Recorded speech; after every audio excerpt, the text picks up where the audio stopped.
of this process? I suppose if we're talking about intuitively, we can't co-produce unless we are responding directly to the needs, wants, desires, presentations, everything of that particular girl, not even group of girls, because each of those girls are so uniquely brilliant.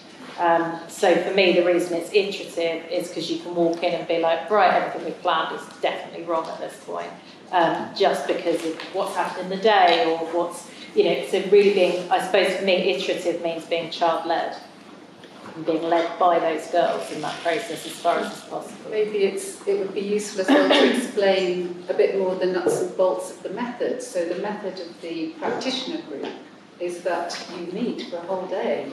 You're not just there for the hour and a half that you have contact time with the girls. You meet, you talk about the previous week, how it's gone.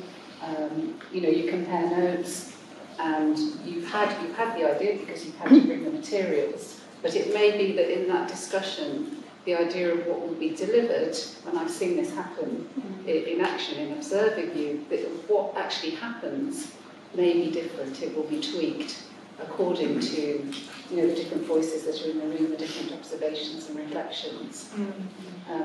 So it really is, like a sort of a constantly sort of shifting and moving pattern. And it's about we have a structure. We agreed with the students at the start of the project on a set of principles, codes, rules. They call it rules, and they want those rules. They ask them to be up, and each week they can add to them. So when last term we were working with a very different group, and we built dens. They absolutely loved this den building activity. They built individual dens, 2 of them chose to build dens together. But one of the new rules that we had was about visiting each other's spaces, the importance of having private space, and that if you didn't want your den visited, it didn't have to be. So some of the girls opted not to have their dens visited, although I think in the end, probably they all were so pleased with their dens that they all were visited. Another example, exploring place and sense of place. When we did that with the Labyrinth, we actually did the Labyrinth outside and had this term, and the girls chose a special place in the Labyrinth and made placemakers, and there was a really lovely moment last week where we returned to the Labyrinth. We did it several weeks ago, and we put the projected labyrinths on the wall. And one of the girls just very spontaneously walked to the labyrinth, touched it, and said that's my place. I think those were her words, that's my place. That's a significant moment in that sense of right. Well, this is brilliant because you come to the second area of questioning, which quite naturally, which is the labyrinth, which this project didn't begin with the labyrinth. The labyrinth sort of presented itself at a certain point. And I think one of the things that's been really significant is that you have to think about this iterative process, which is taking place in such a complex project where there are so many different parts to it.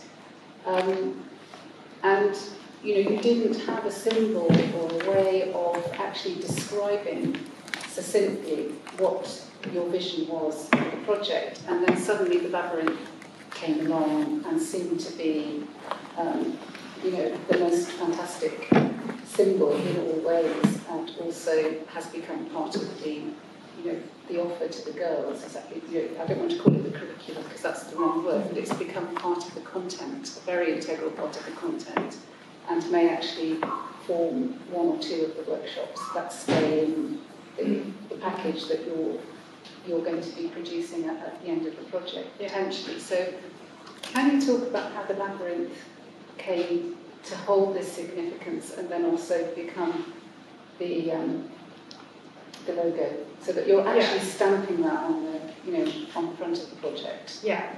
So the way that it first emerged was a series of very uncomfortable discussions around the use of circles in drama, because that circles are an absolute staple of drama practice. Until this project, I have never questioned them. So when people come along for open days, I will get students into circles, do main games and everything. I find it very uncomfortable, but that's what we do. We smile and we do those games. And I won't go into how it all emerged, because I don't particularly want to visit the trauma of the day, the big problem with circles. But it's my default, and it's a lot of drama practitioners' default, because the idea of a circle is that there are no hierarchies. We can all see, it's great, we can all see each other. There's one of the problems. We can all see each other. There's nowhere to hide. Eye contact can be, we've been here for 2 days, we've heard some things about it. Eye contact is difficult, and so having nowhere to hide, and on the concept of hiding, that's, the dens that the girls really loved. Actually, this thing about, I think actually I need to acknowledge George here, if you don't mind, George, because it came from you, which is a really important insight. That the feeling of wanting to hide or create safe space, the importance of safe space, and in order to play, to do serious play, you have to have safe space. And one of the things that emerged in the first term was kind of in response to some writing that I was doing, a comment that maybe the anxiety is actually, it's more about not feeling safe, wanting to feel safe and not feeling safe, which then shifts the emphasis from the individual producing the anxiety and it being their problem to actually the environment is producing the anxiety. So this idea of safe space was really important. But going back to the labyrinths, it became evident that for some of the steering group, and actually I then acknowledged that for me as well, I don't like circles, and yet I acknowledge they work very, very well in drama. So what do? How can we have a conversation without being in a circle? Because if you sprawl all over the place in a big gym, that's not good either. And it was Catherine May who said, have you thought about labyrinths? I've been thinking about your issues with circles. Have you thought about labyrinths? You saw her on the Names film there. And so that led me to do a little bit of research. I found out that there was a book called Labyrinth Learning in HE. I then discovered to my surprise that a lot of the people involved in that book, in fact it was led by a project here. I knew we'd got a labyrinth in the grounds. I went and found it. I did a walk around it. I won't ever forget that. And then I phoned up Jan Sellers, who'd had a teaching fellowship here, and that was on the Wednesday, and she came and did a workshop with the whole company on the Monday. And that workshop, she taught us how to draw labyrinths, and we then started to think about how we could use that physically. So we took that into the school. We were able to draw labyrinths, to work with the students physically, and then then we made the labyrinth together as a group activity, using the paper cuts and tea lights that you saw through there. So what the labyrinth does is it's a means of working both individually and within a group, but actually still feeling that you've got time for processing. You can use it to kind of think of ideas as you're walking the labyrinth, but you're still aware that other people are walking within the labyrinth, but you can keep your own train of thought going. So it can be really valuable to processing ideas. We've since worked with someone at Sonia overall at Christchurch, who's the head of creative writing there, and a labyrinth fanatic, which is, she has an intense interest in labyrinths, as I do now.